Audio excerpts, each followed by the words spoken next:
हम लोग श्रीमद् भागवतम के तीसरे स्कंद के 23वें अध्याय को आज शुरू करेंगे। इसका शीर्षक है देवहूति का शोक। पता नहीं इसमें दिख रहा है क्या? दिख रहा है? दिख रहा है ना, ठीक है। अब ये एक बड़ा रोचक चैप्टर है। हम लोग पिछले चैप्टर के अंत में क्या सीखे थे? फोन को साइलेंट पर रख लीजिए। हाँ, कि वो बोले कि मैंने अभी तक आपको मनु महाराज के, स्वयंभू मनु महाराज के बारे में बताया, यानी कि मैत्री ऋषि बोल रहे हैं विदुर जी से, जिनका वर्णनीय यश है। इनका यश जो है वो वर्णन करने योग्य है, उसका वर्णन किया। अब उनकी बेटी देवहूति के प्रभाव को सुनिए। अब एक यहाँ पे बड़ा अजीब सी बात है ना, देवहूति का शोक, जिसके प्रभाव का वर्णन किया जा रहा है, उसको शोक क्यों? तो एक बहुत बड़ा संदेश मिलेगा इस चैप्टर से।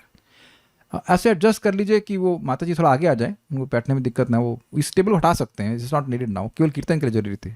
वो पूरा हटा दीजिए, माइक हटा दीजिए, उसे नीचे रख दीजिए, कोई दिक्कत नहीं। माइक हटा देंगे तो टेबल पीछे चली जाएगी। माइक हटा दीजिए बस, माइक बेटा, माइक हटा दीजिए, टेबल हटा दीजिए। हाँ बस माइक इधर कहीं रख दीजिए, जरूरत नहीं, यूज इट फॉर क्वेश्चन। हाँ बस हटा दीजिए। हाँ, तब बड़ा इंटरेस्टिंग है कि देवहूति की शादी हो चुकी है, वो ससुराल चली गई हैं, जहाँ पे न सास है न ससुर। जल्दी से चैट ओपन है। ये बताइए कि देवहूति के ससुर कौन है? जो लोग पहले आ गए होंगे जानते हैं, लेकिन फिर भी कौन है देवहूति के ससुर? लोपामुद्रा माता जी पता है आपको?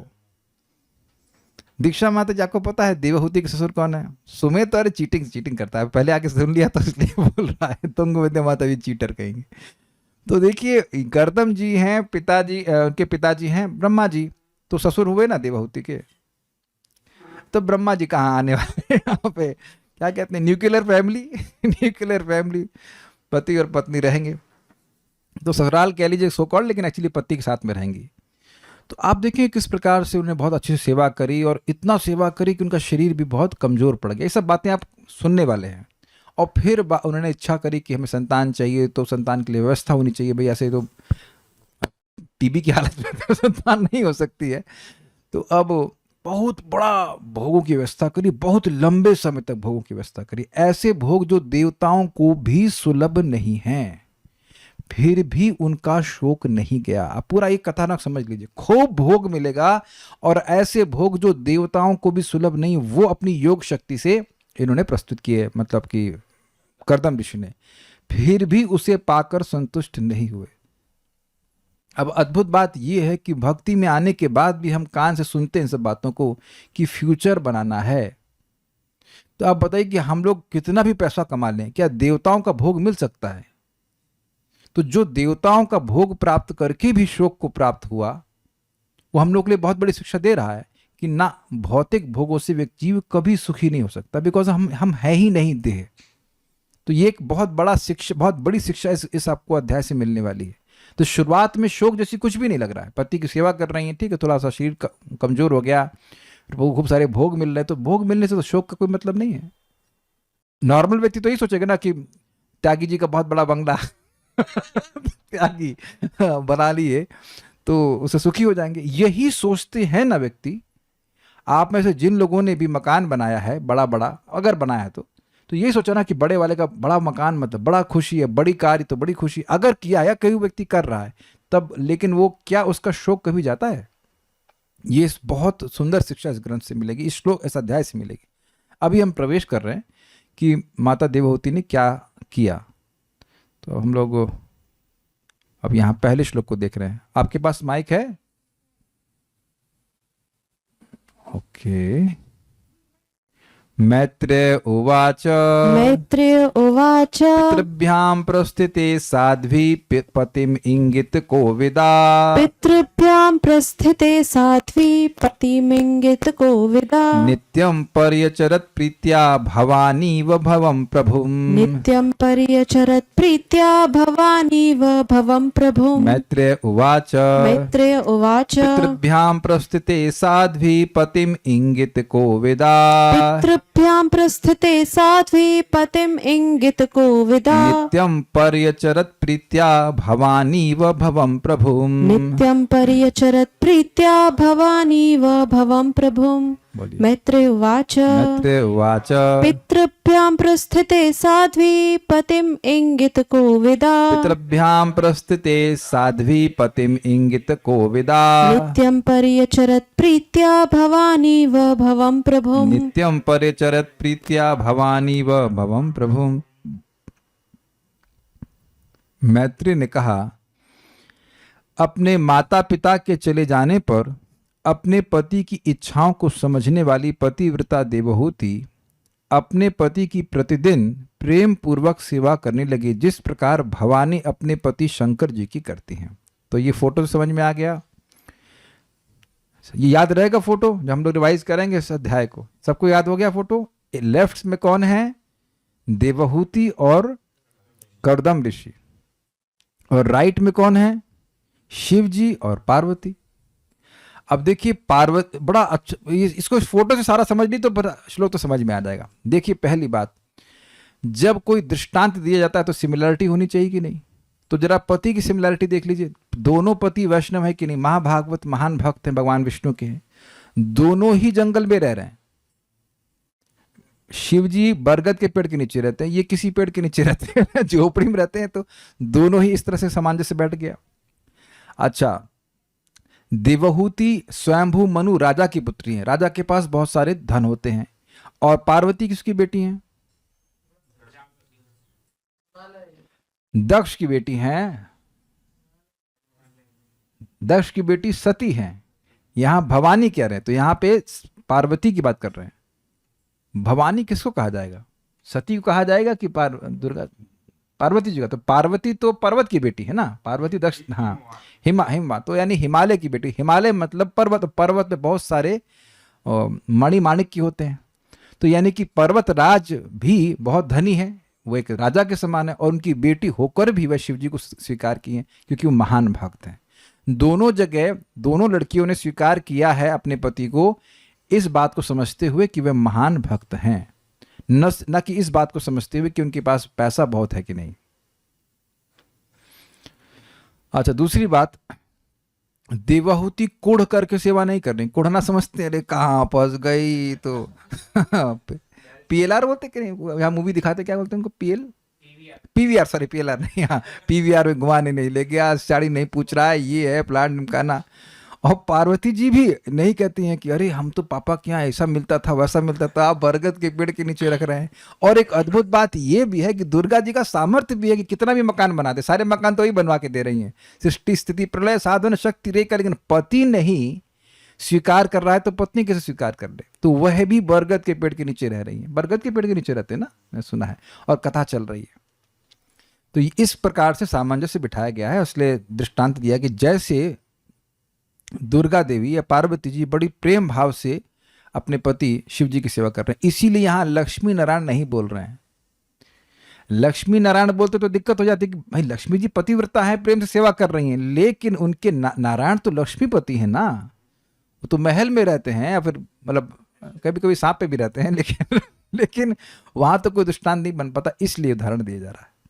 Is it okay? मैंने फोटो दे दी, से सारा समझ में आ गया होगा, बाकी तो श्लोक इजी है। मैत्री वाचा, मैत्री मुनि ने कहा। क्यों मैत्री मुनि ने कहा? क्योंकि मैत्री मुनि ही पिछले अध्याय में एंड में बोले कि मैं कहूंगा, इसलिए कहा कि मैं देवहूति के बारे में बताऊंगा, इसलिए कहा। पतिम इंगित कोविता, अपने पति करदम जी के मनोभावों को जानने वाली। भाई ये बहुत बढ़िया बातें हैं। देखिए, अगर कोई माता जी हैं और उनको अच्छी पत्नी बनना है, अगर बनना है, नहीं ब्रह्मचारी नहीं रहना है तो कोई दिक्कत नहीं है, लेकिन अगर बनना है तो ये गुण होने चाहिए। ऑब्वियसली आप किसी लफंगे से शादी कर लेंगे तो सब बातें अप्लाई नहीं होंगी, लेकिन जो डिवोटी से शादी करे, प्रॉपर साधु व्यक्ति कोई हो, तो उसको ये सब गुण होने से उनका जीवन बड़ा बढ़िया चलेगा। इंगित कोविता, इंगित मतलब इंडिकेशन, मनोभावों को जानने वाली, प्रपात से अनुवाद किए। कोविद मतलब जानकार, बिल्कुल जानने वाली कि इस समय मेरे पति क्या चाहते। ये नहीं है अरे सुनती हो प्यासा मर रहा हूं पानी लाओ, इतने में वो अपना फेसबुक ही चेक कर रहे हैं उनको समझ ही नहीं आ रहा है। अरे भैया 9 बज गया है। जैसे एक बहुत मजेदार बात बताते हैं कि पति की जैसे सेवा एक पतिव्रता नारी करती है, ऐसे ही भगवान ने बोला ऐसे मेरे भक्त तो मेरी सेवा करते हैं, तो इसलिए सेवा कैसे करना समझना चाहिए। एक गुरु जी थे उनका एक शिष्य नालायक, अब मंगल आरती का समय हो गया तो उठ ही नहीं रहा है। उसके बाद अब जब प्रसाद बनाने का समय, अरे गुरुजी जप नहीं पूरा हुआ। तो उनको समझ ही नहीं आ रहा गुरुजी चाहते क्या है। और जब प्रसाद की बारी आई तो गुरुजी सुबह से कोई आपकी आज्ञा पालन नहीं किया, ये कैसे मना कर सकता हूँ, अभी आता हूँ प्रसाद के लिए, अभी खा लेता हूँ। तो गुरुजी क्या चाहते हैं व्यक्ति को समझना चाहिए, then only we can satisfied. देखिए सबसे अच्छा है कि बिना बोले समझ जाए सेवक, लेकिन ये फर्स्ट लेवल का है। लेकिन सेकंड लेवल का कम से कम बोला जाए और तो सुन ले। लेकिन यहाँ क्या इनकी स्थिति है कि इस समय हमारे पति क्या चाहते हैं उस प्रकार से वो जानने वाली थी, मनोभाव को जानने वाली थी। ऐसा ही हमने एक और ये गुण हमने एक और व्यक्तियों के संबंध में सुना है। किसी को कोई गैस कर सकता है? गैस तो करने की जरूरत नहीं, प्रथम स्कंद में सुन चुके हैं, लेकिन कोई याद है किसी को? यदुवंशियों के बारे में कहा है कि इंगित कोविद, वह भगवान क्या चाह रहे हैं वह भी समझ जाते थे, ऐसा वो प्रेम से सेवा करते थे। देखिए अभी करी तो हम परम पूज्य वृंदावन चंद्र महाराज की क्लास सुन रहे थे, सब लोग बैठे हुए थे, तो महाराज बार बार कह रहे हैं कि मेरे पीछे श्लोक बोलो। लोग तुरंत बोलना शुरू करें, फिर महाराज बोल रहे हैं कि मेरे साथ में बोलो, तो फिर आगे बोलना शुरू करें। तो आप देखिए कि लोगों को समझ में नहीं आता है। इसके लिए व्यक्ति को बहुत कॉन्शियस रहना पड़ता है और उसके लिए प्रेम जरूरी है। जब आप प्रेम किसी से करते हैं तो बिल्कुल भी उसको मतलब दुखी नहीं करना चाहते हैं, है ना। तो इनका अपने पति के प्रति बहुत आदर की भावना थी। आगे और श्लोकों से क्लियर होगा। तो कहने बड़े मनोयोग से कर रहे थे, और आपको याद होना चाहिए कि इनके पास 8 प्रकार की योग सिद्धि भी है, मतलब she is very qualified girl. तो पहला गुण बता रहे हैं कि इंगित कोविदा, क्या पति किस समय चाहते हैं वह जानने वाली थी। साध्वी मतलब पतिव्रता देवहूति, पति में उनका मन था। पितृभ्याम प्रस्थिते, पितृभ्याम शब्द जो है ये बहुवचन में, तो इसलिए इंगित किया जा रहा है माता पिता के, माता शत्रुपा और पिता स्वयंभू मनु के जाने के बाद नित्यम प्रतिदिन प्रीत्या प्रेम पूर्वक पति करदम जी की परिचर्यत सेवा करती थी। क्या स्पेशल बात है? आज मन नहीं कर रहा है खाना बनाने का, आज होटल चलते हैं।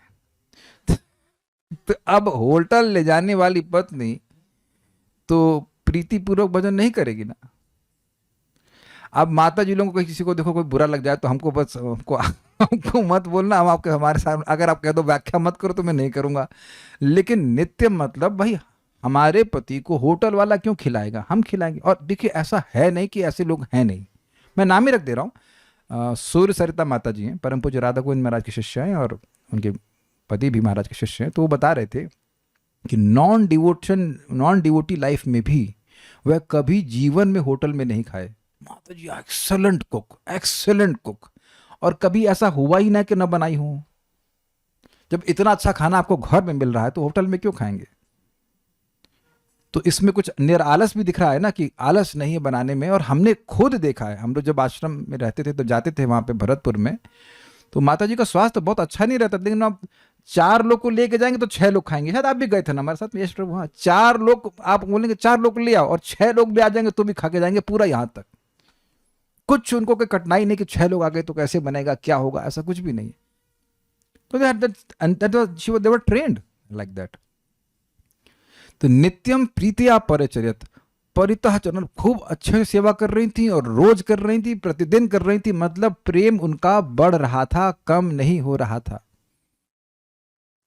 एक वक्त हमको बता रहे थे रात में कितने बजे खाते हैं? 10 बजे। न क्यों?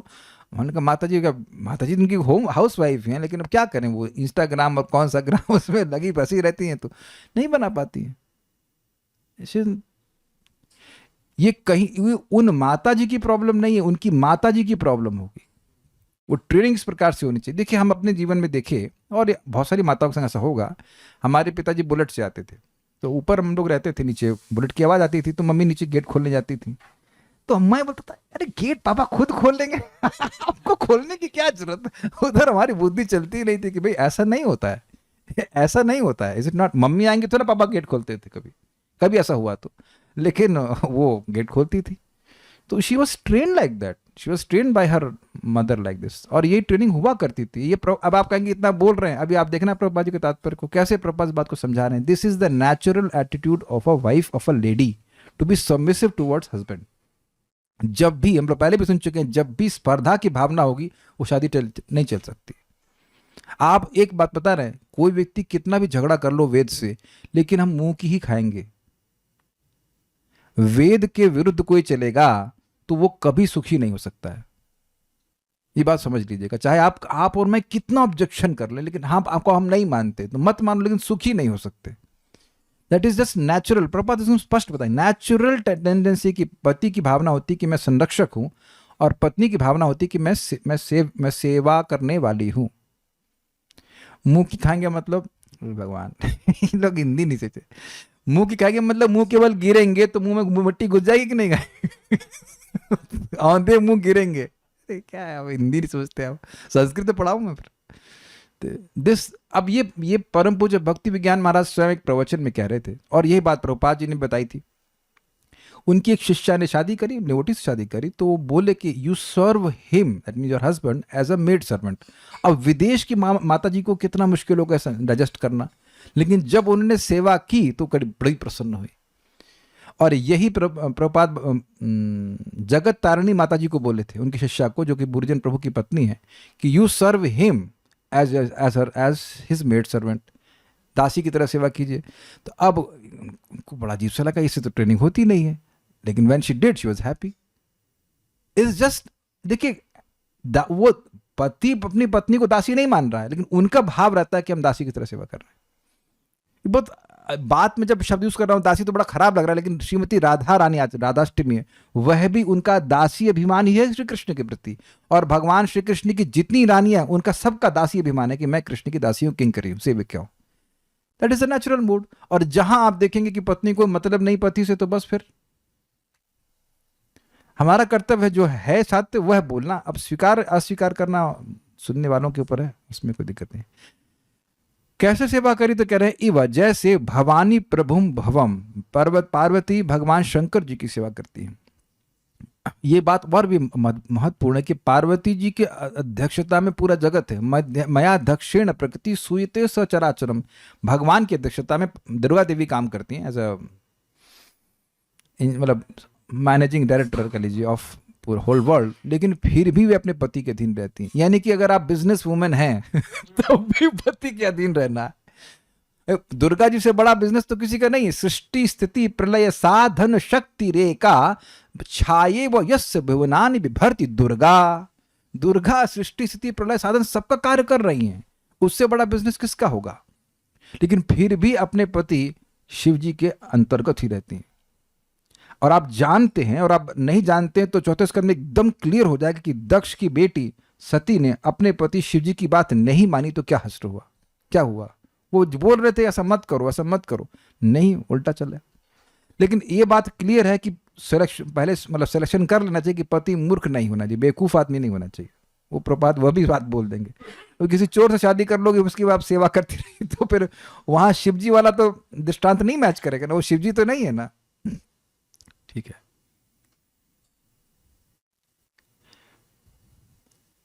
मैत्रेय वाच, मैत्रेय मुनि ने कहा, पितृभ्याम प्रस्तुते साध्वी, पितृभ्याम प्रस्तुते, अपने माता पिता के प्रकृष्ट रूप से चले जाने के बाद, मतलब वापस अब नहीं आ रहे, अपने घर पे चले गए, साध्वी यानी पतिव्रता देवहूति ने, जो कि पतिम इंगित कोविदा, पति की सेवा करी।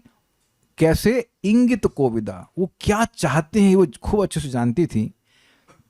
नित्यम परिचर्यत, रोज उनकी सेवा करी। प्रीत्या, बड़ी प्रीतिपूर्वक सेवा करी। जैसे भवानी इव भवम प्रभु, प्रभु मतलब सर्वसमर्थ शिव जी की सेवा भवानी करती हैं, ये बात बोल रहे। श्रीधरी 23वें अध्याय में योग के द्वारा निर्मित सभी संपत्तियों से संपन्न कामग विमान में कर्दम और देवहूति की अद्भुत रति का वर्णन किया गया। कामग मतलब जो अपनी इच्छा के अनुसार कहीं भी जा सकता था, ये बात बोलते हैं। अपने माता पिता के चले जाने पर देवहूति प्रेम पूर्वक अपने पति कर्दम महर्षि की सेवा उसी तरह करने लगी जिस तरह पार्वती जी भगवान शिव की सेवा करती हैं। तात्पर्य, भगवानी का विशेष रूप से दिया गया उदाहरण महत्वपूर्ण है। भगवानी का अर्थ है भव अर्थात शिव जी की पत्नी। हिमालय राज की कन्या भवानी अथवा पार्वती ने शिव जी को अपना पति चुना जो भिक्षु की तरह प्रतीत होते हैं। अब यह क्यों कह रहे हैं कि भिक्षु की तरह प्रतीत होते हैं? क्योंकि भिक्षुक है नहीं, तो फिर खजाना क्या है इनके पास? भगवत प्रेम का। ये बात है। और इसी बात को अगर आपको याद हो तो स्मितेन मुखेन शोभित स्मितेन मुखेन लुलुभे देवहूत्या। कर्दम ऋषि बात कर रहे थे मनु महाराज से, देवहूति से बात नहीं कर रहे थे, बात कर रहे हैं मनु महाराज से। और उसके बाद वो चुप हो गए और अब भगवान का ध्यान करने लगे। अरविंद नाभा, भगवान अरविंद नाभ, कमल नाभ भगवान विष्णु का ध्यान करने लगे और उस कारण से उनके मुख पे बहुत सुंदर मुस्कान आ गई। उस मुस्कान को देखकर देवहूति लुब्ध हो गए। उनके पैसे को देख करके या उनके सो कॉल्ड सोशल स्टैंडर्ड को देख करके नहीं, अपितु उनकी भक्ति को देखकर वह लुब्ध हो गई। कितना इंटरेस्टिंग बात है। तो जो कोई माता जी शादी करना चाहती हैं तो विचार कर लीजिएगा कि दुर्गा जी ने किसको सेलेक्ट किया। हम उससे ज्यादा कुछ नहीं कहना चाहते हैं।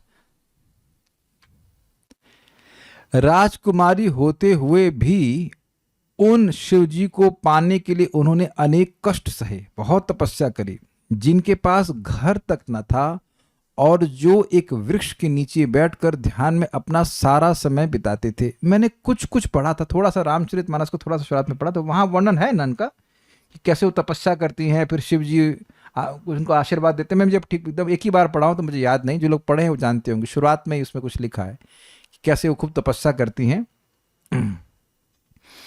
और इस पे मैंने सुना था कि भगवान शिव जी इनको स्वीकार क्यों किए। इनका नाम क्या है? पार्वती, और एक और नाम है, हमारे ग्रुप पे एक माता जी हैं, अपर्णा। तो अपर्णा भी नाम इनका है, क्योंकि ये पर्ण नहीं खा करके तपस्या करी। समझे बात?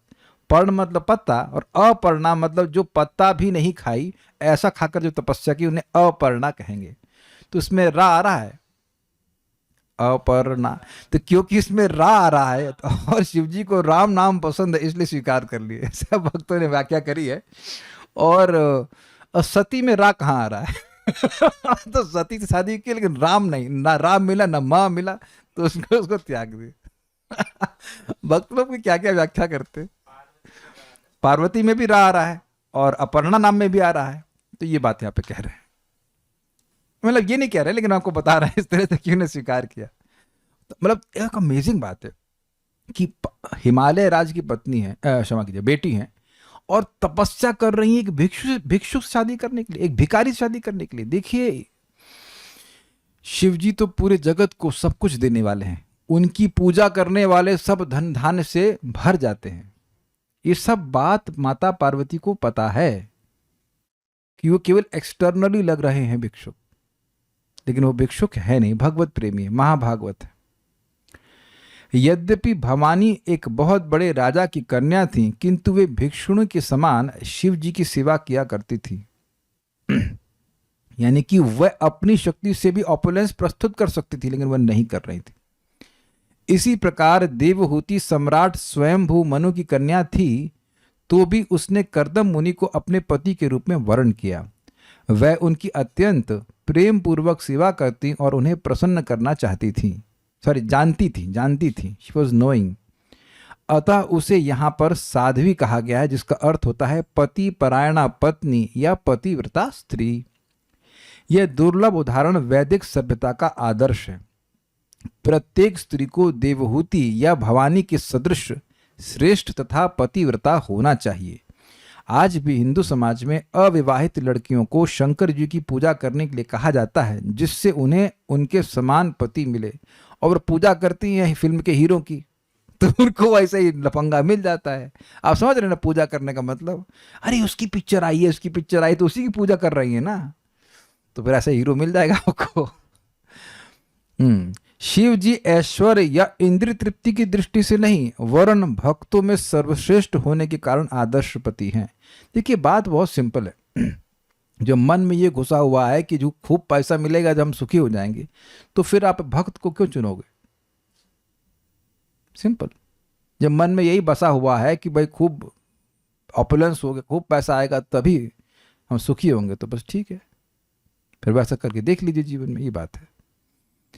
वैष्णवानाम यथा शंभु, शंभु या शिव जी आदर्श वैष्णव हैं। वे भगवान राम का निरंतर ध्यान करते हैं और हरे कृष्णा कृष्ण कृष्ण हरे हरे, हरे राम राम राम हरे हरे मंत्र का जप करते रहते हैं। शिव जी का एक वैष्णव संप्रदाय है जो विष्णु स्वामी संप्रदाय कहलाता है, रुद्र संप्रदाय। अविवाहित कन्याएं शिव जी की पूजा इसलिए करती हैं जिससे उनके समान ही वैष्णव पति प्राप्त हो। लड़कियों को कभी भी धनी या ऐश्वर्यवान पति चुनने की शिक्षा नहीं दी जाती, किंतु यदि लड़की इतनी भाग्यवान होती है कि उसे शिवजी के समान उत्तम भक्त पति प्राप्त हो तो उसका जीवन सफल हो जाता है। क्यों? क्योंकि पति अगरबत्ती अर्पित करेगा भगवान को, सिगरेट नहीं पिएगा है ना, घर में अगरबत्ती का धुआं रहेगा जो भगवान को अर्पण है। Is it not? देखिए, स्त्रियों का मतलब है ही सिस्टम कि उनका जीवन इंडिपेंडेंट नहीं होता है। तो अब अगर पति भक्त है तो करेगा क्या? वो भक्ति करने के लिए ही बोलेगा, there is no other option. अब देखिए, जिसकी शादी जहां हो गई है और पति भक्त नहीं, तो उसको नहीं डिस्कस कर रहे हैं, वो चीज़ नहीं है, पर करिए जैसे कर पा रहे हैं। लेकिन अगर पति भक्त है तो भक्ति करने के लिए ही बोलेगा ना। तो फिर आप फ्री हैं भक्ति करने के लिए, और भक्ति करेंगे तो भगवान की प्रेम की प्राप्ति हो जाएगी। अब कोई भक्त पूछेंगे, अच्छा प्रभु जी न्यूट्रल से कर लें, तो ठीक है, न्यूट्रल गियर भी ठीक है, लेकिन फॉरवर्ड होगा तो अच्छा रहता है। हाँ, नहीं न्यूट्रल भी चल जाएगा, धक्का मार के चल, न्यूट्रल में गाड़ी बढ़ जाती है आगे कि डिस्टर्ब ना करें हमको, तो वो भी कर लेती हैं। ऐसे में माता जी लोग भक्ति कर लेती हैं। लेकिन सबसे अच्छा होगा कि जिसके खुद के जीवन की प्रायोरिटी कृष्ण हो। ये एक बहुत बड़ा भाग्य है। देखिए, ये कठिनाई इसलिए है क्योंकि भक्त मिलना ही कठिन है। Interest in Krishna consciousness is extremely rare, और उसमें भी फिर गुण मैच कर जाए तो और मुश्किल हो जाता है। मैं समझा पा रहा हूं? जैसे एक भक्त हमको बोले कि प्रभु जी हमारी शादी करने की इच्छा, बहुत अच्छे भक्त हैं, बहुत अच्छे, मतलब वेरी नाइस डिवोटी, लेकिन हम जिन लड़की को सजेस्ट किए उनके गुण उनसे मैच नहीं कर रहे थे, जबकि दोनों भागवत के बहुत प्रेमी हैं, लेकिन हम गुण मैच नहीं कर रहे, तो वहाँ कुछ प्रॉब्लम हो सकती है। तो ये भी समस्या हो जाती है। तो फिर बात आगे नहीं कुछ कहे उनको, ठीक है, लेकिन दिस इज रेयर। बट इसीलिए शिव जी की पूजा करते हैं कि ऐसा पति मिल जाए जो भक्त भी हो और गुण भी मैच कर जाए और अच्छा रहे। ये सब बातें हैं। जीवन सफल होने का मतलब भगवत प्राप्ति हो जाती है। ये बात और समझ लीजिए कि जहां पति की गति होगी वहीं पत्नी की भी गति होती है। इन द सेंस कि अगर पति भक्त है, भगवान की भक्ति कर रहा है, तो उसका सारा क्रेडिट, 50% क्रेडिट जो है पत्नी को जाता है। वो पूरा शेयर उसमें रहता है। उसको अकाउंट दिखाने की, बताने की जरूरत नहीं होती मैंने इतना जप किया, इतना भागवत पढ़ा है। भाई भागवत पढ़ रहे हैं, कुछ कर रहे हैं, पत्नी भोजन बना रही है तो, या कुछ भी और सेवा कर रही है, घर की सफाई कर रही है, जो कुछ भी सेवा कर रही है, वो सब भगवान की सेवा के निमित्त ही तो है ना। उस धर्म में शेयर रहता ही है, इसीलिए उसको धर्म पत्नी कहते हैं। जॉइंट अकाउंट समझते हैं ना? यस, वो वही वाला हिसाब किताब है। लेकिन उल्टा भी हो रहा है आजकल की पति भक्त है लेकिन पत्नी भक्त नहीं है। तो वो भी, आपने दुर्गा जी की पूजा नहीं करी होगी शायद, इसलिए पत्नी भक्त नहीं मिली। इधर थोड़ा सा देखना चाहिए इस बात को। हाँ, एक बात है, किसी माता जी हमको पूछी थी कि प्रभु जी हमारी अगर भक्त पति से शादी करने की इच्छा है तो क्या वो भक्ति के विरुद्ध है या गलत है? तो क्या उत्तर होगा? बिल्कुल गलत नहीं। प्रभुपाद देखिए क्या बोल रहे हैं, बिल्कुल सही इच्छा है, कोई दिक्कत नहीं है, क्योंकि आपकी भक्ति के अनुकूल रहेगा वो। पत्नी अपने पति पर आश्रित होती है, प्रभुपाद जी बोल रहे हैं, मैं नहीं कह रहा हूं। और यदि पति वैष्णव हुआ तो वह अपने पति की भक्ति में हिस्सा बटाती है, क्योंकि वह उसकी सेवा करती है। ये बात आप पकड़ लीजिए, फिर से मैं कई बार रिपीट किया हूं। कोई भी व्यक्ति कुछ कार्य करता है, अच्छा बुरा कुछ भी, उसकी प्रेरणा देने वाले को और सहायता करने वाले को मरने के बाद कितना रिजल्ट मिलता है? वही रिजल्ट मिलता है।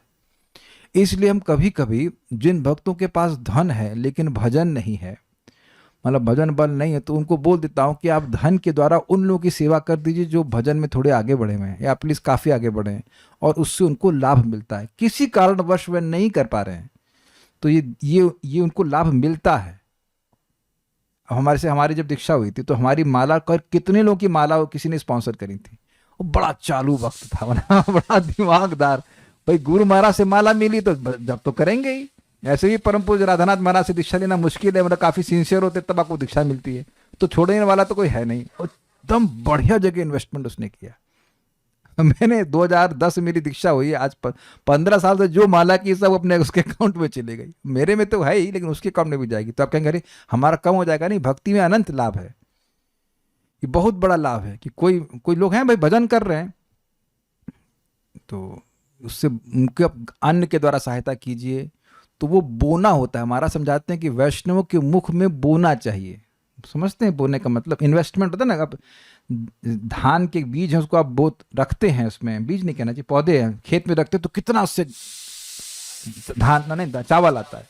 तो ऐसे आप किसी वैष्णव को भोजन दे रहे हैं या हमारी दवा दे रहे हैं, कुछ भी दे रहे हैं, तो ये हम उसको बहुत अप्लाई करते हैं। और कभी कभी बड़ा थोड़ा सा पैसा दे करके बड़ा फायदा होता है। एक भक्त को हम जानते हैं, ब्रह्मचारी 64 राउंड्स करते हैं, उनको लो बीपी का प्रॉब्लम हो गया, तो हम लखनऊ गए, अपने मामा जी से मिल लिए कि भाई मामा जी के मतलब मामा जी कह लीजिए, हमारे मामा जी डॉक्टर हैं, तो उनसे दवा लेके आ गए। और इनका संकल्प था वक्त का कि हम वृंदावन के बाहर नहीं जाएंगे, दवा हमारे घर पे आनी चाहिए, हमारे वृंदावन में आ जानी चाहिए। तो हम ला के दे दिए, हमें कोई दिक्कत नहीं है, खत्म हो गई, फिर दे दिए। हम गुण नहीं गा रहे हैं, हम बता रहे हैं कैसे इन्वेस्ट करते हैं, छोड़ते नहीं वहां पे ऐसा मिल जाए तो आप देखिए मैं कितने राउंड्स करता हूँ, 16 तो 16 तो अपने वाले हैं और उधर से भी इंपोर्ट हो रहा है।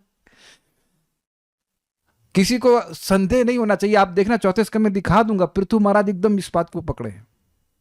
किसी को आप ये देखो कि कोई भक्त अच्छे से भक्ति कर रहा है और उसको कोई जरूरत है तो आप हेल्प कीजिए। बाकी सारा पैसा तो सड़ेगा, यहाँ पे क्या करना है, कुछ करना तो है नहीं, कितने रुपए खा लोगे आप, क्या कर सकते हो। Very very amazing. तो हमको इस बात बतानी थी क्योंकि सेवा करेंगी इनकी, और ये आप देखना ये भजन में ही लगे रहेंगे तो सारा मिलेगा। और अमेजिंग बात यह भी है, मेरे से रहा नहीं जा रहा बताए बिना, आप पढ़ लेने इस अध्याय में, कि जो बहुत बहुत भजन करके कर्दम ऋषि को रियलाइजेशंस मिले, वो केवल सेवा करके देवहूति माता को वो दे दिए। देखो ये ले दे रहा हूं, ही स्पीक्स लाइक दिस की। और ऐसा मत सोचिए कि ऐसा एक ही बार हुआ है। माधवेंद्रपुरी पाद आप जानते हैं कृष्ण प्रेम के प्रथम अंकुर हैं, और उनकी सेवा कौन कर रहे थे? चैतन्य महाप्रभु के गुरु महाराज ईश्वरपुरी पाद। उनसे प्रसन्न होकर क्या बोले? कृष्ण प्रेम हऊ का, ऐसे कष्ट बोले कि तुम पर कृष्ण की कृपा हो जाए, तुम्हें कृष्ण प्रेम मिल जाए। ये अब मैं आगे डेवलप कर रहा हूं। हम लोग का भजन में उतना कुछ प्रवेश है नहीं, उतना नहीं कर पा रहे हैं। But when we are trying to please Srila Prabhupada and his representatives, उनके भजन का में हमको शेयर मिल जाता है, बिकॉज हम उनकी सेवा कर रहे हैं। ये क्यों भागवत पढ़ाई जा रही है? क्यों प्रभुपाद जी के तात्पर्य की एक लाइन को भी क्यों नहीं छोड़ा जा रहा?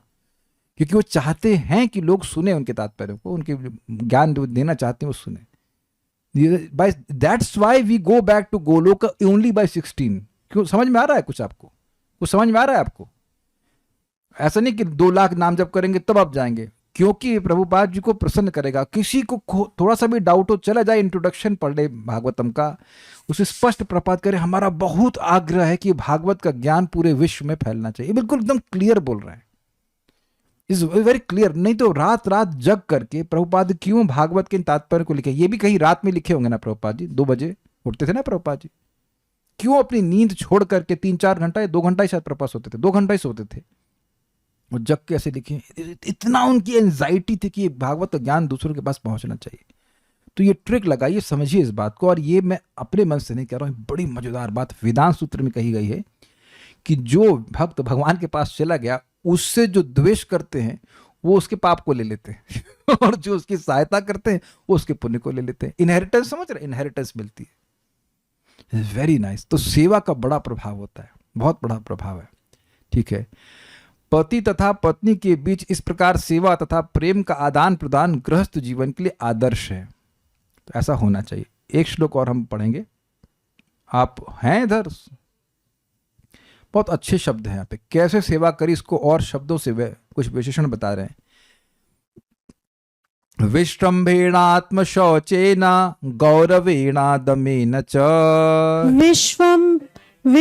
विश्रम्भेणात्मशौचेन गौरवेण दमेन च शुश्रूषया सौहृदेन वाचा मधुरया च भो शुश्रूषया सौहृदेन वाचा मधुरया च भो विश्रम्भेणात्मशौचेन गौरवेण दमेन च विश्रम्भेणात्मशौचेन गौरवेण दमेन च शुश्रूषया सौहृदेन वाचा मधुरया च भो शुश्रूषया सौहृदेन वाचा मधुरया च भो विश्रम्भेणात्मशौचेन गौरवेण दमेन च विश्रम्भेणात्मशौचेन गौरवेण दमेन च शुश्रूषया सौहृदेन वाचा मधुरया च भो शुश्रूषया सौहृदेन वाचा मधुरया च भो।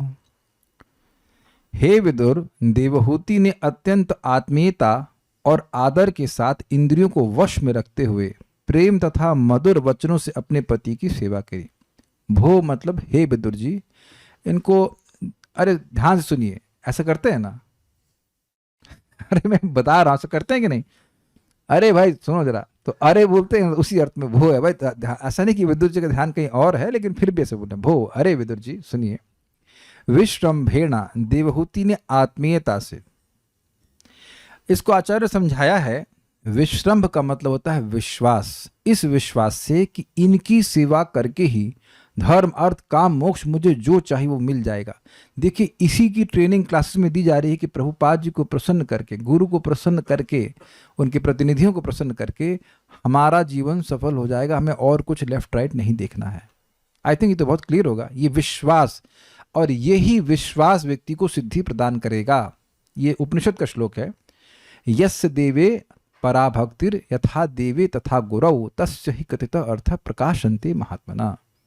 जिसकी गुरु में और भगवान में एक बराबर भक्ति होती है, उसी के हृदय में सारे वेद के अर्थ प्रकाशित होते हैं। इसलिए हम थोड़ा कर्रा बोलेंगे।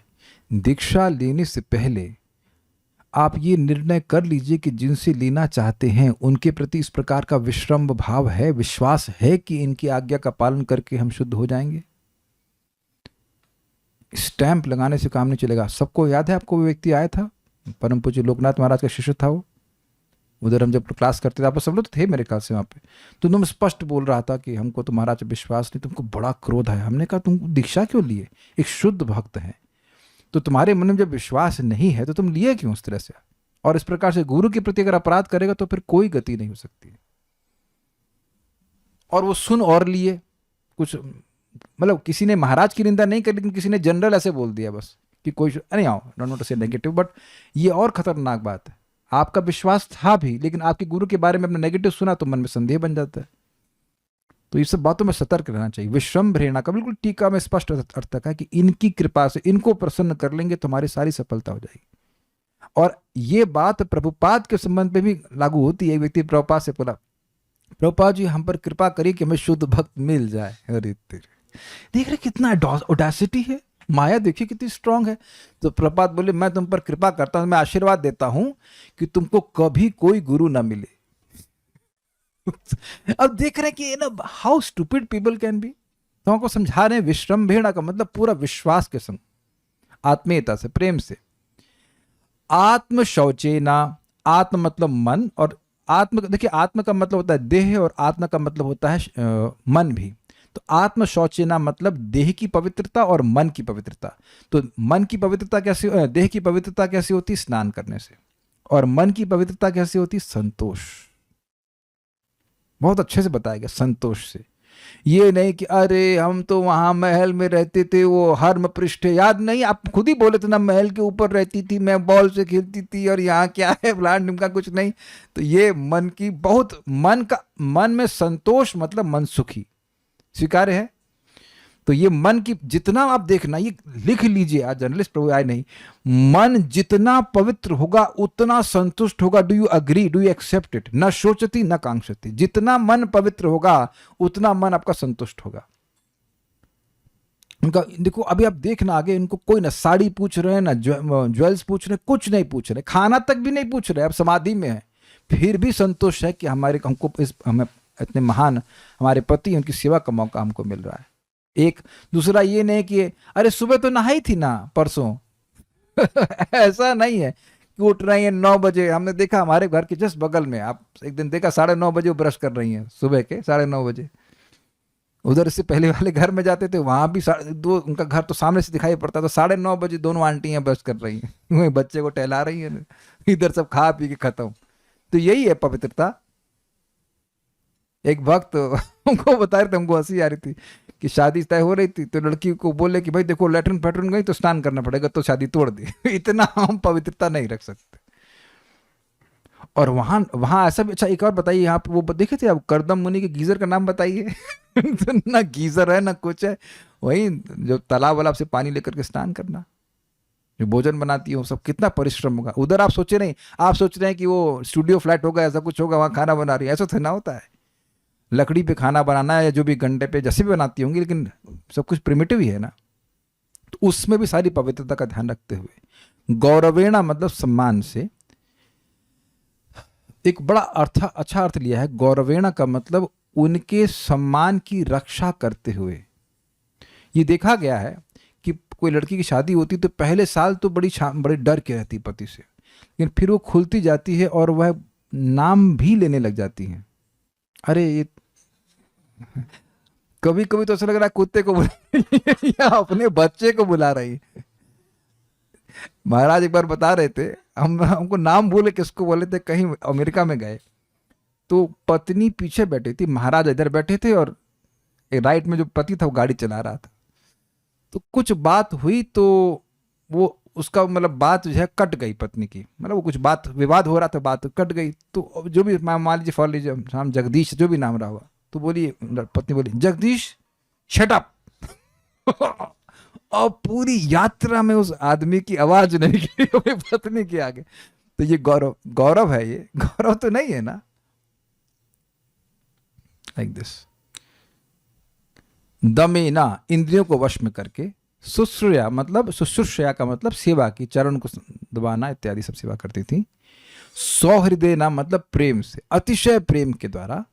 च मधुरया वाचा च, और मधुर वाणी से अपनी पति की सेवा की। मधुर वाणी मतलब अरे यही कमा के लाया 20,000 रुपये लाया, अरे ऐसे कैसे घर चलेगा, अरे टुन्नू की फीस नहीं गई। अभी तक बच्चे नहीं हुए लेकिन बहुत कड़वा बोलती हैं। हमको एक वक्त बता रहे थे कि हमारे संग तो हमारा दुर्भाग्य से नहीं अच्छा बोलती है, लेकिन ऐसा है कि खाना खाते समय ही बोलना शुरू हो गया, जानता यहाँ से भागेगा नहीं है। आज ये नहीं मिला, आज वो नहीं हुआ, तुम्हारी मम्मी ने ऐसा कह दिया, वैसा कह दिया। तो अब देखिए बहुत बड़ी शिक्षा है यहाँ पे। पति थकार के आया और उसके बाद दिन भर की टेंशन वो मान लो आया, तो कम से कम प्रेम से बात करना चाहिए। दुनिया में कहीं इज्जत नहीं मिल रही, कम से कम पत्नी से इज्जत मिले, और वहां भी इज्जत नहीं मिल रही है तब तो फिर तो जंगल में रहना श्रेष्ठ। ऐसा कुछ बोला गया कि पत्नी अगर ठीक से नहीं बात कर रही तो जंगल में ही रह रहना चाहिए। अगर कोई भूल जाते हो तो 3 सूत्र सीख लीजिएगा। जो व्यक्ति के ऊपर कर्ज नहीं है, जिसको अपने घर से बहुत दूर काम नहीं करने जाना पड़ता, और जिसकी पत्नी प्रेम से बात करती है, तो वो व्यक्ति सुखी है। चाणक्य पंडित गुरु। यस प्रभु, 2 तो आपके फैक्टर ठीक है। अभी शादी नहीं हुई तो घर के कर्जा है नहीं, घर के पास जा नौकरी वाला काम करते हैं, अपना बिजनेस करते हैं। और आगे देख लेना कि मधुर बोले नहीं तो एक फैक्टर, एक होती है ना 3 टांग वाली कुर्सी होती है ना, एक टांग टूटी और कुर्सी गिरी, बिकॉज इट्स अ फैक्ट।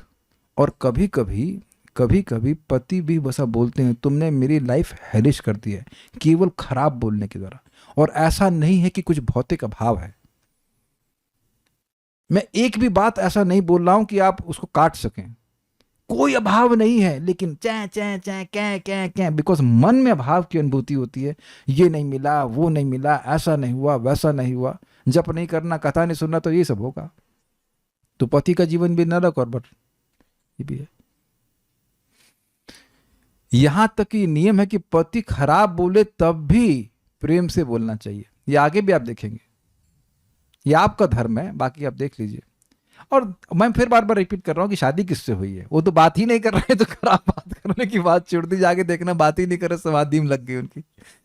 विश्रम्भेण आत्मशौचना, विश्रम्भ के द्वारा पूरे विश्वास के साथ, आत्मशौचना देह और मन की पवित्रता के द्वारा, गौरवेण दमेन च, बड़े गौरव भाव से, गौरव बुद्धि समझते हैं, बड़े सम्मान की बुद्धि के साथ, दमेन अपनी इंद्रियों को संयमित करते हुए, मैंने कहा आपको बताऊं, जैसे आप लोग कभी किसी सन्यासी से बात करने जाइए तो ऐसे भड़बड़ बड़बड़ करके बात करते हैं क्या? लाइक मैं तो ज़्यादा बात नहीं कर पाता हूँ, लेकिन जब भी मैं कहीं महाराजों से बात करते हैं तो आप देखिए कि बहुत गौरव बुद्धि होती है। कुछ समझ रहे हैं ना बात? ये नहीं कि आप मन में जो भी आया वो बोलना शुरू कर दिया। क्या आप इस बात को समझ रहे हैं? देखिए, यद्यपि बात यहाँ पे एक पत्नी की पति के प्रति हो रही है, लेकिन शिष्य को गुरु के प्रति भी शिक्षा वैसे ही मिल रही है कि वो सीनियर भक्त हैं। ऐसा नहीं कि बड़बड़ बड़बड़ कुछ भी बोलना शुरू कर दिया। दमे ना इंद्रियों को संयमित करके बोलना होता है कि नहीं? ऐसा तो नहीं कि महाराज आएंगे तो महाराजा कैसे हैं, how are you, how are you. अरे तुम ये कहाँ भोगों में पड़े हो, सन्यासी पूछ रहे हो how are you. I hope you are getting this point. कभी ना कभी आप किसी न किसी सन्यासी से जरूर डील किए होंगे, और महान भक्त हैं तो आप you know how what is your attitude. ऐसा एटीट्यूड उनका हमेशा बना रहा, गौरव बुद्धि बनी रही। ये नहीं कि वो भोगों की वे मांग करने लग जाए, ऐसा नहीं। शुश्रूषया मतलब चरण सम्मान करना, और जो भी सेवा था, पानी देना, सबको। सौहृदेना अर्थात सौहार्द के संग और मधुर वाचन के संग भी वह सेवा कर रही थी। तो एक फोटो हमने यहाँ पे डाल रखी है, किस प्रकार से देखिए सेवा कर रही हैं, जल दे रही हैं और मधुर वचन बोल रही हैं। Hope you, I think picture is very nice, this is really nice. हम प्रयास करेंगे पूरी भागवतम में हर श्लोक के संग कुछ कुछ आपको पिक्चर मिल जाए। 3 हाथ हैं?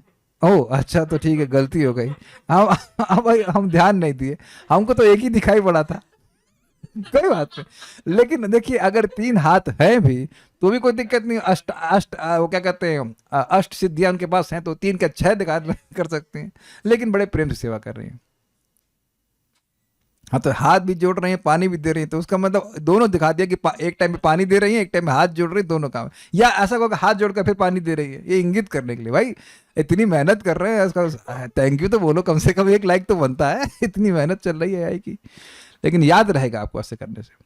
बाल प्रबोधिनी, इसी को मैं बोल चुका हूँ, बस पर रिवाइज कर देंगे। श्रवण में सावधान बनाने के लिए मैत्री मुनि ने भो शब्द से संबोधन किया। किसको किया?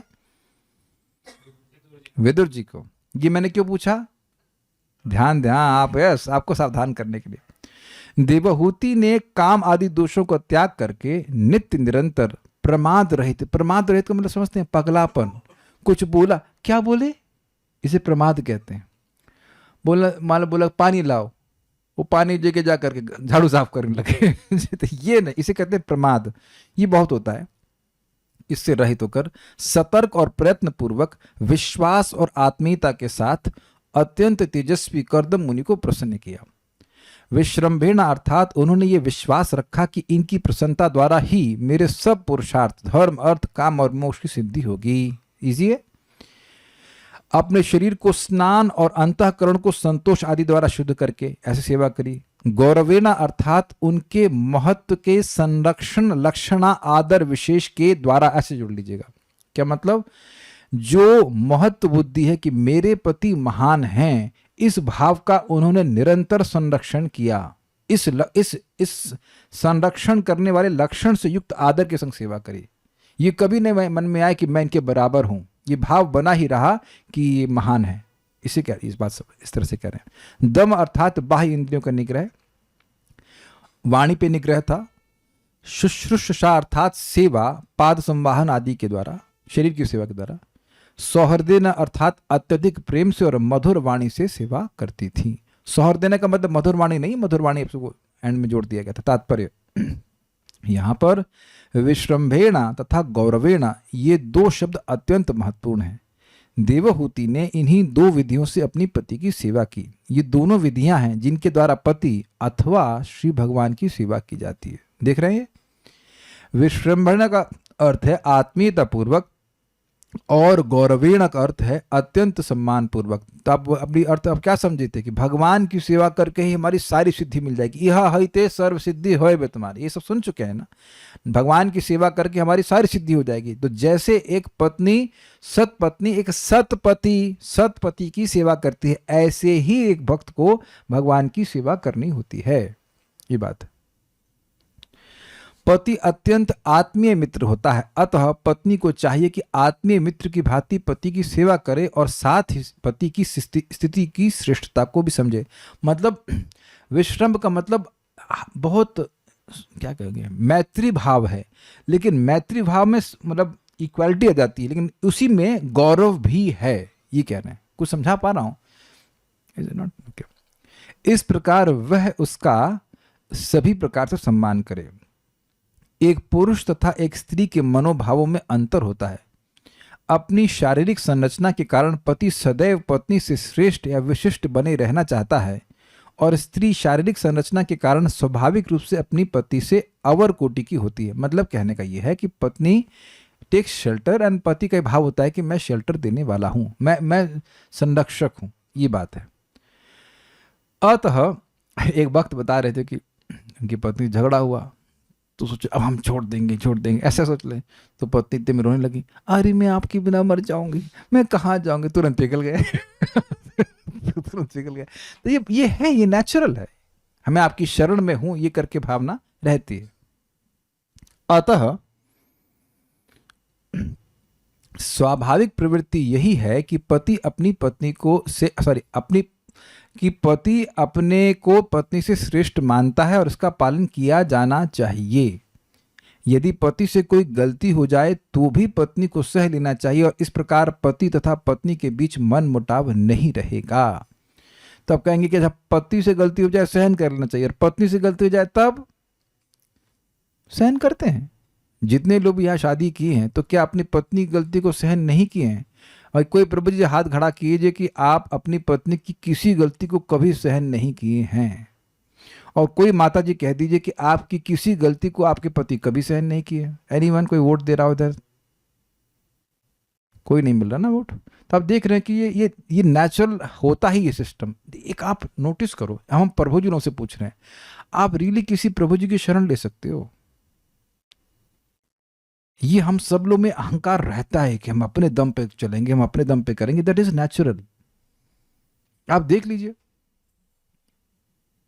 लीजिए, ये भाव आता नहीं है, नहीं आता है। अहंकार, पुरुष का अहंकार वो रहता ही, भगवान ने डिजाइन ही ऐसा सिस्टम किया हुआ है।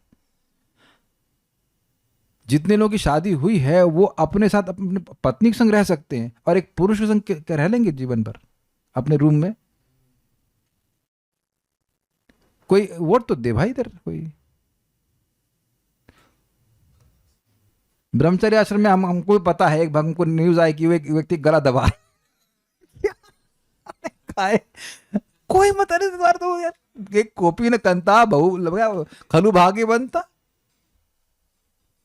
कल्याण प्रभु के मन में डाउट आ रहा है, तो आप तो एक व्यक्ति को गेस्ट के रूप में भी रुकाना नहीं चाहते हो।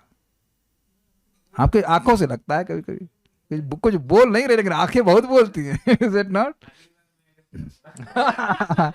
बहुत मुश्किल है। नहीं, मुश्किल है। It's just for most people it is very difficult. You can not do that. तो भगवान ने, देखिए, जो चीज भगवान ने बनाई है वर्णाश्रम व्यवस्था, वो आप कैसे काट देंगे? है कि नहीं? Unless you are like very, इसीलिए तो लोग नैष्ठिक ब्रह्मचारी नहीं रह पाते हैं। गुरु के आश्रम में अगर रहता है तो गुरु के प्रति बहुत प्रेम भाव होता है, तब वो नैष्ठिक ब्रह्मचारी रह पाते हैं। नहीं तो सामान्यतः ऐसा नहीं होता है, सामान्यतः ऐसा नहीं होता। बल्कि हम नाम नहीं रख सकते, एक महाराज हैं, काफ़ी समय से बीमार हैं। अब आप समझ गए मैं किसकी बात कर रहा हूँ। तो उनके सेवक बहुत प्रेम से सेवा कर रहे हैं। तो एक उन्हीं के शिष्य ने कहा कि वो तो बिल्कुल ऐसे सेवा कर रहे हैं जैसे एक पत्नी सेवा करती है पति की। अब आप समझे, उदाहरण भी क्या दे रहे हैं कि पत्नी जैसे सेवा करती है, बिल्कुल समर्पित होकर वैसे सेवा कर रहे हैं, खाने की, नहाने की, जो भी सेवा कर रहे हैं। तो आप देखिए कि स्टैंडर्ड सेवा का स्त्रियां ही हैं। और ये मेरे शब्द नहीं है, परम पूज्य वृंदावन चंद महाराज समझा रहे हैं कि ये हो सकता है कि मतलब स्त्रियां जो है बहुत फिलोसफिकल नहीं हो। आप में से बहुत फिलोसफिकल कौन है? आप मुझे बता देना कि मैं बहुत फिलोसफिकल हूँ। तो जनरली देखेंगे स्त्रियां फिलोसफिकल नहीं होती हैं, इमोशनल होती हैं, सेवा भावना होती है और समर्पण होता है। तो महाराज कह रहे थे कि देखिए, भक्ति में दो ही चीज सबसे महत्वपूर्ण है, सेवा और समर्पण, है कि नहीं? और वह जितना स्त्रियों में होता है उतना पुरुष में नहीं हो सकता। और नहीं तो पुरुष को चैलेंज करे कि आप 6 महीना 6 महीना ज्यादा हो गए, 1 महीना अपनी ससुराल में जाके रह लीजिए। साइंटिस्ट प्रभु कभी किए आप 1 महीना? ना नहीं करता। वरुण प्रभु तो किए होंगे। राधिका प्रभु आप तो आप देखें कि आपकी पत्नी तो अपने ससुराल में रह ही रही है पूरा जीवन, लेकिन आप 1 महीना नहीं, मैं कहूँगा 1 हफ्ता नहीं रह सकते। अगर रहे होंगे तो दामाद की तरह, सेवक की तरह नहीं रह सकते। किसके लिए खाना बनाओ, उसके लिए खाना बनाओ, उसके लिए खाना, पत्नी का भाई उसके लिए कुछ टिफिन बनाओ, या कुछ ना करने वाले आप, नहीं ना। आप समझ में आ गया ना कितना समर्पण है और कितनी सेवा भावना है। तो हर व्यक्ति की एक स्ट्रेंथ होती है, और that's natural given by Krishna, ये बात है। एक माता जी दिख रही है, उनकी माँ को बेड रेस्ट हो गया, अब वो पड़ा पनिशमेंट। महाराज बात पे विनोद कर रहे हैं, स्त्रियों को सेवा ना मिले तो बड़ी दिक्कत, यहाँ तक कि हम भागवत क्लास में मटर छीलेंगे। इधर भी आप देखें, उनको कुछ चाहिए, they have to do some service, they are made to render service. Prabhupada के तात्पर्य में दिखाऊंगा, woman is made to render service to man. And actually और बात बताऊं आपको secret, a man is entrapped when he accept service from a woman. ये system भगवान ने बनाया, माया का सिस्टम है कि पत्नी सेवा करके ही उसको कंट्रोल में ले लेती है। ये है हिसाब किताब। अब क्या करें, इसका विपरीत बताते हैं आजकल के माता पिता, तुम इंडिपेंडेंट बनो, तुम बॉस की सेवा करो, तुम पति की सेवा क्यों करोगे, इत्यादि इत्यादि। एनीवेज, जो है हम सर ने बता रहे हैं, तो ये यद हो गया। विश्रम्भेण का अर्थ आत्मीयता का साथ है, किंतु इसका अर्थ यह भी नहीं है कि मान घटे नित घर के जाए। ये पता नहीं हिंदी का सब मतलब क्या, इंग्लिश में प्रभात कहते हैं फैमिलियरिटी ब्रीड्स कंटेम्प्ट। मतलब प्रेम से सेवा करनी चाहिए, लेकिन ये नहीं कि मेरा पति हमसे नीचे है। वैदिक सभ्यता के अनुसार पत्नी हमेशा अपने पति को नाम से संबोधित करती है ना, यही लिखा है आप लोग की टेक्स्ट में, कुछ अलग तो नहीं लिखा है। वैदिक सभ्यता के अनुसार पत्नी अपने पति को नाम से संबोधित नहीं कर सकती। She can not do, it is not possible. हमको तो श्लोक याद नहीं है, लेकिन जब माता सीता से पूछा गया कि ये कौन है, तो कुछ तो बोले, आपको कुछ याद है? इनको माइक दीजिए अगर उनको याद हो तो, कॉर्डलेस माइक तो उनके पास है, वहां तक पहुंचेगा नहीं। कुछ तो बोले कि वो, हमको बिल्कुल याद नहीं। महाराज बोलते हैं रामचरितमानस की चौपाई है कि भगवान राम का नाम नहीं ली। अरे ऐसे नहीं, सबको सुनने को होगा तो अच्छा रहेगा। बड़ा इंटरेस्टिंग है। माता सीता का आदर्श प्रस्तुत कर रही हैं, वो राम हमारे, वो हमारे हस्बैंड, ऐसा भी नहीं बोल रही। भगवान राम, लक्ष्मण और सीता जी जा रहे हैं वन से, तो चित्रकूट की तरफ जा रहे हैं, तो उधर गांव की स्त्रियां सोच रही हैं कि कौन है, सुंदर सुंदर राजकुमार हैं, पाँव में कुछ नहीं है, जटाजूट बनाए हुए हैं, बीच में एक स्त्री है, वो बहुत ही सुंदर है। तो माता जी सोचती हैं कि ये कुछ पूछना चाहती हैं, तो अपने आप वो बताने लगती हैं, और बताती हैं कैसे। अपने सिर पर पल्लू को ठीक करती हैं, एक अंगूठे को पल्लू से लपेटती हैं, माइक पे बोली, हाँ, और एक अंगूठे से धरती मैया को कुरेदती हैं, और कहती हैं, पहले इतना मर्यादित होकर बोलती हैं कि पहले भगवान को न बता करके अपने लक्ष्मण जी को बताती हैं। चौपाई है, सहज सुभाय सुभग तन गोरे, नाम लखन लघु देवर मोरे। पहले अपने देवर लक्ष्मण जी को बताती हैं, फिर भगवान को बताना होता है तो डायरेक्ट नहीं बताती हैं। कैसे बताती है, बहुत ही सुंदर है। कहते हैं कि बहुरी बदन विधु अंचल ढाकी, अब पियतन चितई भौह करी बाकी। अपने भौहों के इशारे से बोल देती हैं, खंजन मंजू तिरछे नैननी, निज पति कहे पिक सिया बैननी। मतलब मानी इशारों से बताती हैं, बोलिए, इशारों से बताती हैं, अपने भौहों से बताती हैं, और इस तरह बोल देती हैं। तो स्त्रियां देख नहीं पा रहे हैं, लेकिन मैं कहना है कि मतलब लक्ष्मण जी से संबंध जोड़ करके कि लक्ष्मण जी हैं ये उनके देवर हैं। प्रभु जी ऐसा बताती हैं अपने आंखों के भौं के इशारे से कि ये मेरे पति हैं। हाँ, तो लेकिन ये नहीं बोल रहे हैं हमारे हस्बैंड है, हमारे नहीं है, ये ऐसे। हाँ, इशारे से बता देती हैं। अब हमारे इस बात को समझा रहे थे कि पहले भी बोलते थे कि ये पप्पू की माँ, मतलब ऐसे नहीं, माई वाइफ नहीं बोलते थे, पप्पू की माँ। अच्छा, ऐसे करके ऑफ कर दीजिए।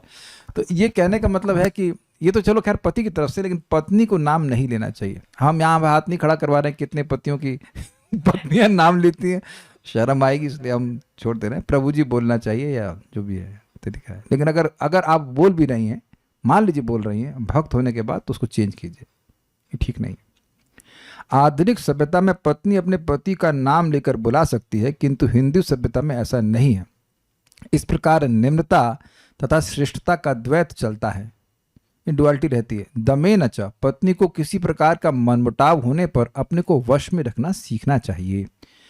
और ये सारी ट्रेनिंग घर में मिल जाती है माँ के द्वारा। इंटरेस्टिंग है ना कि माँ भी वह देखेगी ना कि मेरी माँ अपने मतलब हमारे पिता की सेवा कैसे कर रही हैं, तो फिर वो सीखेंगे कि मुझे अपने पति की सेवा कैसे करनी है। सिंपल सी बात है। उनको ये कोविड में नहीं भेजा जाना चाहिए, लेकिन अब ठीक है, जो हो रहा है क्या कर सकते हैं। सौहृदेन वाचा मधुरया का अर्थ है सदैव पति के कल्याण की आकांक्षा करना और उसमें मीठे वचन बोलना। बाह्य जगत में मनुष्य अनेक कारणों से विक्षुब्ध हो सकता है, अतः स्त्री को चाहिए कि घर में उससे मीठे वचन बोले। तो ये बहुत बड़ी शिक्षा मिल रही है। अब आगे और बातें कैसे वो सेवा करती है हम सीखेंगे। So stop here, thank you. Shrimad Bhagavatam की जय, श्रील प्रभुपाद की जय, निताई गौर प्रेमानंदे।